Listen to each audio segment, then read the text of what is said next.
अरे कोई बात नहीं, डिलीट फॉर एवरीवन कर दे। अरे फॉर मी नहीं, फॉर एवरीवन, फॉर एवरी। तूने करा है? मैंने क्या करा, फोन तो तेरा है ना भाई। तू मुझसे स्क्रीनशॉट क्यों मांग रहा था तू? तो भाई इतनी क्या जल्दी थी कि उसे भेज दिया? अरे वो सोचेगी मैं उसके स्क्रीनशॉट लेता हूँ चैट्स के और अपने दोस्तों को भेजता हूँ यार। तो वही तो कर रहे हैं हम। Not helping Divanshu. एक काम करता हूँ, ब्लॉक कर देता हूँ उसको, नया नंबर ले लेता हूँ, भाग जाता हूँ, ये शहर छोड़ देता हूँ। टाइम आ गया एक नई जिंदगी शुरू करने का। भाई तेरी तो क्लोज फ्रेंड ने स्टोरी डालेगी। गया तू तो।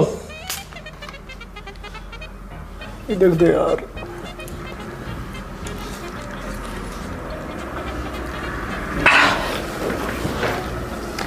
यार ये जो तूने ऊपर मैसेज भेजा था ना, ये समझ नहीं आया, तू स्क्रीनशॉट भेजा है। बताइए एक बार मुझे क्या लिखा था। मैसेज आ गया।